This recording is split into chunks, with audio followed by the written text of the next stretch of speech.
Howdy, everybody. Um, does the Irish government question itself?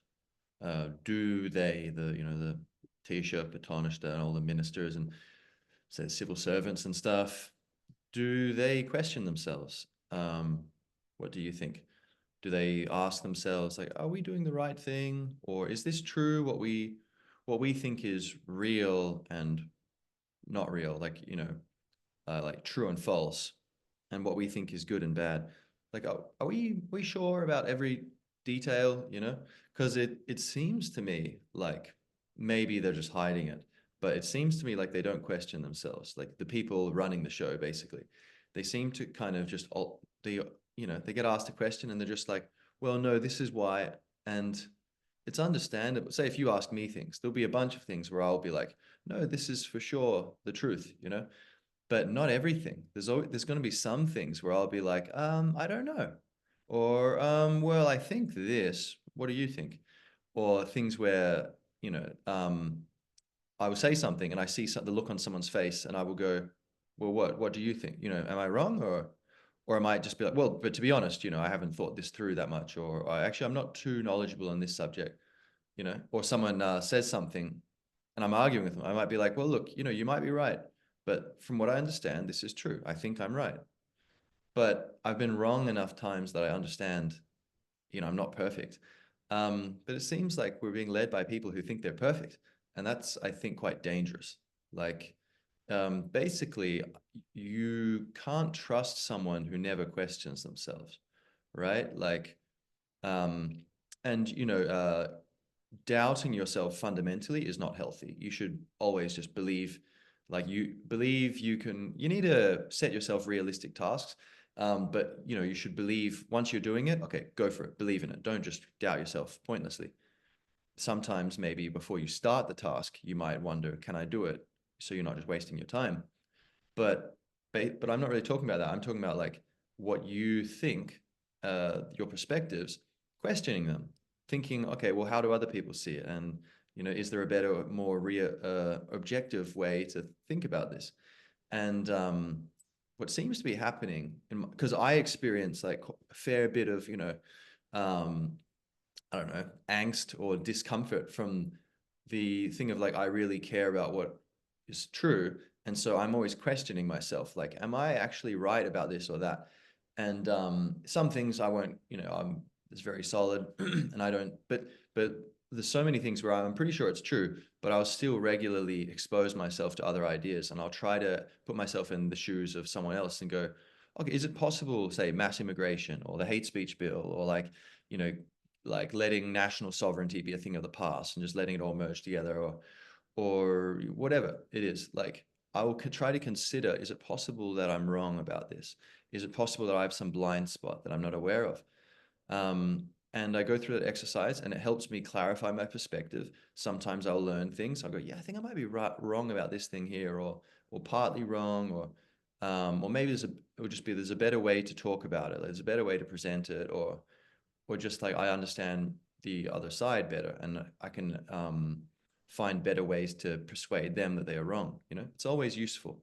Um, and and you also have the confidence that you're actually on solid ground because you've tried to prove it wrong. But I wonder, like Simon Harris, or or whatever, or like whoever it is, um, and they're getting asked these questions, and they're just always, yeah, no, this is right, this is true. Do you think they question themselves? Do they ever ask themselves, am I sure about this? And so, final thing, and I think it seems like they don't, right? Or if they do, they're not honest about it, which is also a problem. But I think it seems like there's a certain type, and the final thing I want to say here, it seems like there's a type of character, personality, where you're extremely confident and you never question yourself. But confidence is a virtue like all things, in moderation. If you don't have enough, that's a problem. But if you have too much, that's also a problem. And so it seems like we are being run by people who are hyper confident, and they just believe everything. Oh, this is what I happen to believe due to the constellation of circumstance and past conditioning, and it must be objective truth because that's what I've been just inherited in this moment. Well, what if other people thought that way? how do you know you're right and they're wrong? You know, it's kind of a solipsistic, like, oh, I'm the center of the universe, I'm right kind of thing. And so it seems like the people who are don't question themselves at all, they have this kind of unfair advantage where they will say, oh, you're far right, or you're racist, or you're prejudiced, or whatever. That's misinformation, conspiracy theory. Things that like a lot of people would be like, well, I'm not going to use those words, just because that's kind of crazy and like really, you know, jumping the shark kind of, like, am I going to just, you know, throw these words around? But also there's a lot of people who would feel like, you know, they want to think things through from both sides. And so they're not that confident that they would go and like demonize someone or be like completely 100% this is true, rather than no, 99%, or I'm still open to a conversation, or 90% or 80%, you know? And so it seems like a lot of Ireland, I think, is in this uncomfortable position where we're like, I think something wrong is going on, but I can't quite explain why. And there's all these people who are really confident and they don't question themselves at all. So they're probably right, you know, because they're not questioning themselves. They're very confident. So they probably know what they're talking about, right? Whereas me, I'm kind of doubtful. So I'm probably wrong. That's probably why I have the doubt. But it's actually the inverse. The fact that you are questioning yourself actually means you're more likely to be correct about things in general, because that is how you refresh things and allow new information in to update, you know, your software in your mind, you know, update the programs you're running and your view of the world. And so ironically, the people who are most self-questioning, they have the most accurate maps of reality, and yet they are the least likely to be putting it out there and shoving it down people's throats. And so you have, say, the anti-establishment people. You would also have a certain, you know, hardcore there, or whatever, of people who are, you know, incredibly confident, and they wouldn't question themselves at all. And I would say that's also, you know, not good, right? It's healthy to, there's no harm. It just so happens the establishment is, you know, completely out of bounds. And so anyone who's kind of like, you know, shares my opinions, but they don't question themselves at all, they don't try and imagine whether the other side has any good points, I would say there's nothing to lose, because actually the fact is, you question yourself, you're going to realize, yeah, I'm right. And maybe, you know, about most things, but there'll be some things where maybe you'll learn something, or at least you'll have more empathy and you'll be able to win more people over in the middle Ireland, right? And look, majorities win elections, so we need more people. We need to get, it's not enough to be right on your high horse and telling everyone how stupid they are. It's like, you got to come down to earth and talk to people. You know, we got to not demonize the middle, busy, brainwashed brethren, who are just like, I don't know what's going on. You know, we need to kind of have compassion and empathy and get through to them.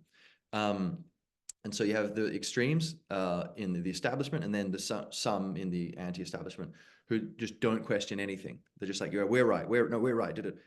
Most people are in the middle, and like, say me, like, you know, I'd put myself in there where I question myself. But I'd say I think I've got a pretty good balance, right?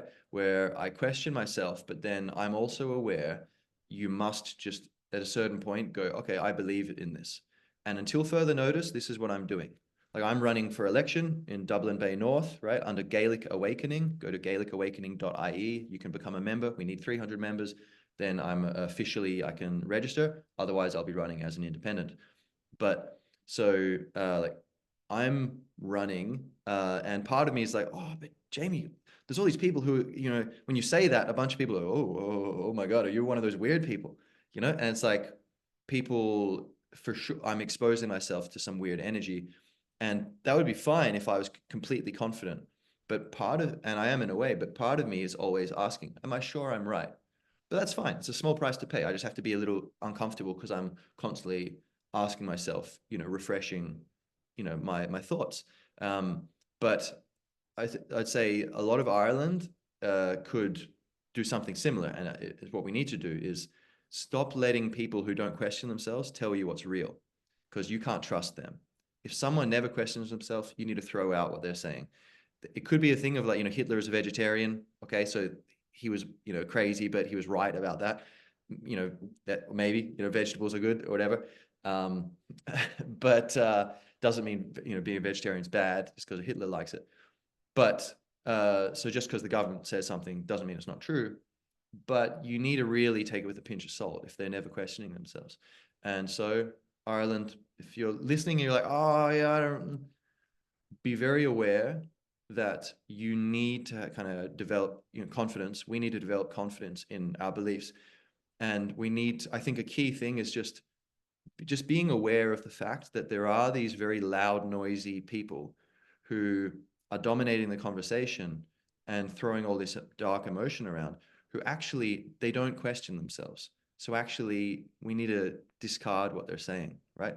Once we keep that in mind, then it changes things. And I think a lot of people who are kind of not totally sure about what's going on, they would go, okay, well, yeah, true. If we forget those people for a second, what do I really think on the balance of probabilities? Well, I don't know. It kind of feels like there are these insane people trying to take over the country. Small group of people probably doing it for power, control, and money, like just some global power grab thing, like with the COVID stuff and all of it. It looks pretty, it does look like a coup d'etat, doesn't it? I mean, it sounds crazy, but that kind of seems on the surface, that's what it looks like. Really well coordinated, so much intentional, like kind of deception and money making, power making. And then, but at the very least, it's just a bunch of mad ideology gone astray, way out of line, really toxic, things they're trying to teach kids and do it to our country, taking away freedom of speech, making us a province in some European super state. It's like, that's not what we were signed up for. Like, like when we became a country. And, we've been a nation for a very long time. So, we have our own freedom, et cetera, right? So I think most people would say at a very minimum, there's this mad ideology out of control. And just, very likely there's this organized corruption thing on top of that. And they're both snowballing in some unhealthy direction. And yeah, let's not give those people power in the next election, right? Let's vote for people like Jamie McGlue, or whoever, like in your constituency, whoever's defending free speech, fair borders, full sovereignty. In my words, that's how I would phrase it. Speaking of which, you could go check out FFF.Irish, so FFF.Irish, and it lists. It's a website I've built. I'm trying to get candidates to go there. It's just a recent thing, so far it's just me there. But please go and if you're a candidate, please go there and you can make the vow thing. Like, yeah, I stand by these things. Boom, and put in your details, your links, and I'll put it up there on the page so everyone can see it. Or you could just email contact@FFF.Irish. And please, if you know people running, please let them know, because this is something I really want to work on in the near future, and I am working on, is to get this so that we all the people running, who need it, the people who are going to replace the current toxic establishment, we need to not split the vote. We need to share preferences. So FFF.Irish is one way to do that, where, okay, we can disagree on other stuff, but we all agree on these things. So we don't need some formal coalition thing, which half the people will not want to be part of, human nature. Okay, let's just have a voting alliance, yeah? So that's it. You could check out that. And Goramila Margweave, continue to question yourself, but also question very much those who never question themselves. Shine. All right, see you next time.